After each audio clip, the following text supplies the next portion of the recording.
महाराष्ट्र के बड़े एक महान संत हुए श्री गोराई जी महाराज। महाराष्ट्र में उनको भक्त गोराई चाचा भी कहते हैं, बड़े अच्छे संत हुए।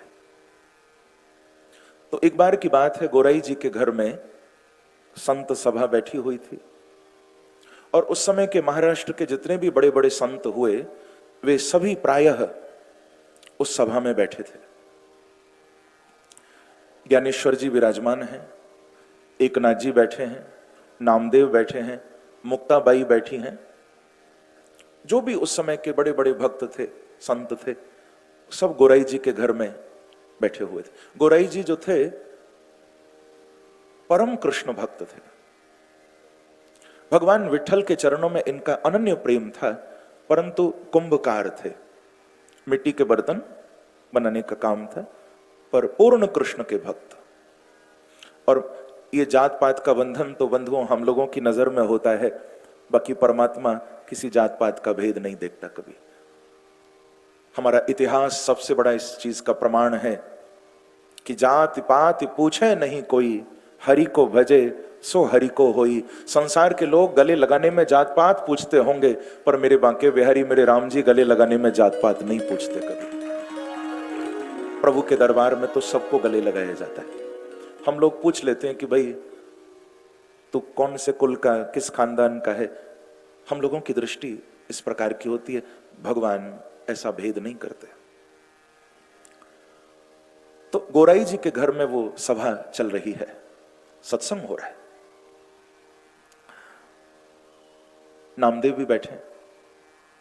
मुक्ताबाई के मन में न जाने क्या आया, अनन्य भक्ता है भगवान की मुक्ताबाई। मुक्ताबाई जी के मन में न जाने क्या आया कि अचानक खड़ी हो गई और गोराई जी महाराज, जो मैंने बताया ना, अभी मिट्टी के बर्तन बनाने का उनका वो काम था। तो आपने देखा होगा कि जो कुंभकार होता है, जब मिट्टी के बर्तन वो बनाता है और उसको जब पकाता है अग्नि में, तो एक उसके पास छड़ी जैसी होती है, वो मारकर उन बर्तनों पर थोड़ा देखता भी है कि पके हैं या कच्चे हैं। वो उस छड़ी से थोड़ा चेक करता है, मारकर देखता है। तो मुक्ताबाई जी ने वो छड़ी उठा ली, वहीं पास में रखी थी, और जितने भी संत बैठे हैं ना, एक एक संत के सिर पर जोर जोर से छड़ी ऐसे मारने लगी। ज्ञानेश्वर जी के सिर पर छड़ी पड़ी, बड़ी जोर से हंसे। एकनाथ जी के मस्तक पर वो छड़ी मारी, एकनाथ जी भी मुस्कुराए। सबके सिर पर छड़ी पड़ रही है। जब नामदेव के सिर पर छड़ी पड़ी तो वो जोर से छड़ी पड़ते ही नामदेव गुस्से में आ गए और नामदेव जी बोले, क्या हमारा अपमान कराने के लिए यहां बुलाया है? हमने सुना था कि संत सभा है, सत्संग होगा, ये कैसी सभा है? यहां पर बेमतलब सिर पर छड़ी मारी जा रही है, ये कौन सी सभा?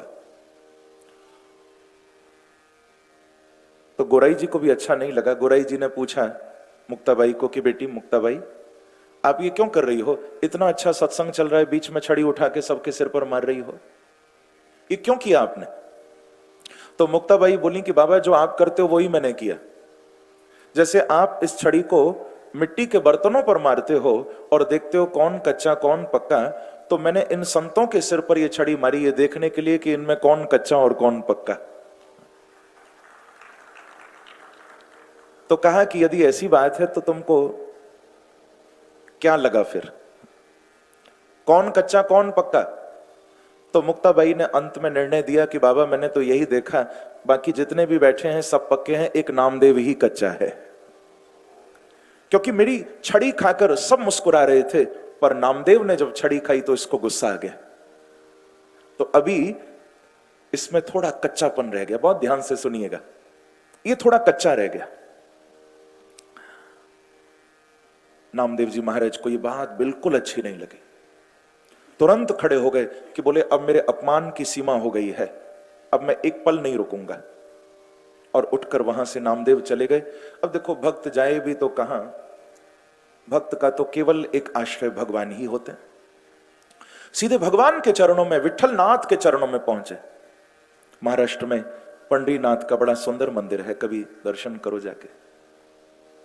पंडरीनाथ के चरणों में गए और जाकर कहा कि हे पंडरीनाथ, आज आपके इस परम भक्त नामदेव को लोगों ने कच्चा कहकर तिरस्कार किया। मैं आपसे पूछना चाहूंगा, क्योंकि मैं लोगों की बात नहीं सुनता, मैं आपसे जानना चाहूंगा, आप बताइए मैं कच्चा हूं या पक्का हूं? तो पंडरीनाथ के विग्रह से आवाज आई, नामदेव सच पूछो तो अभी तुम कच्चे हो। अब तो आंसुओं की धारा बहने लगी कि प्रभु आपने भी मुझे कच्चा कह दिया, इसका मतलब तो मैं कच्चा ही होऊंगा। पर मैं कारण जानना चाहता हूं, मैं कैसे कच्चा हूं?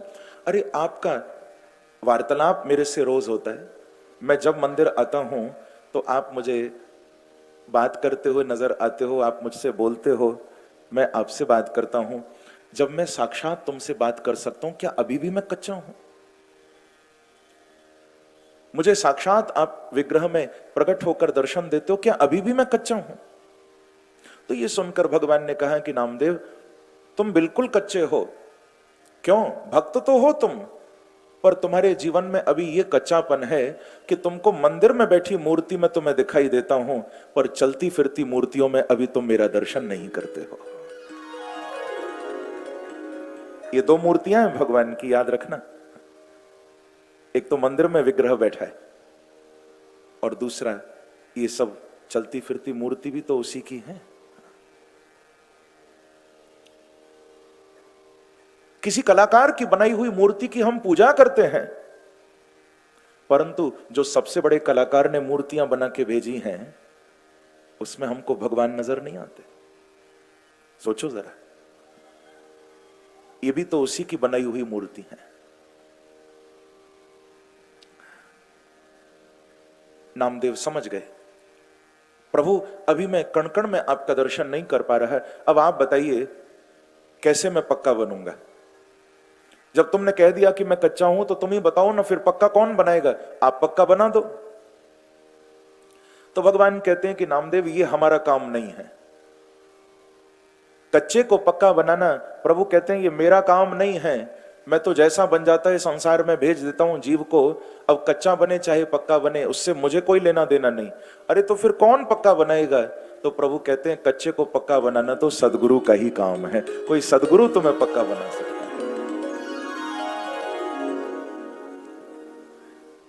कच्चे को पक्का, यानी अपरिपक्व भक्ति को परिपक्व बनाने वाले तो सदगुरु ही हैं। बोले कहां मिलेंगे, कहां खोजने जाऊं? तो कहा कि उसके लिए भी ज्यादा परिश्रम नहीं करना पड़ेगा, वो मिलन मैं करा दूंगा। प्रभु कहते हैं कि गुरु से मिलन ये मेरी कृपा का ही संकेत है, मैं मिलवाऊंगा। कहा सीधे चले जाओ नामदेव, रुकना नहीं, बिल्कुल चलते जाओ सीधे, और तुमको एकांत स्थान में, निर्जन स्थान में कोई महात्मा अटपटा काम करता हुआ मिले, जैसा काम कोई ना करता हो, ऐसा कोई अटपटा काम करता हुआ महात्मा मिले, तुरंत पैर पकड़ लेना, वो तुम्हारे सदगुरु होंगे। जाओ चले जाओ। पंडरीनाथ ने आशीर्वाद दिया, नामदेव निकल गए। चलते गए चलते गए, सड़क के किनारे क्या देख रहे हैं कि एक महात्मा लेटा हुआ है और बड़ा अटपटा काम कर रहा है। क्या करता है? बोले जमीन पर खुद पड़ा है और अपने पैर शिवलिंग के ऊपर रखे हुए हैं। ऐसा अटपटा काम, शिवलिंग पर पैर रखकर जमीन पर लेटा है।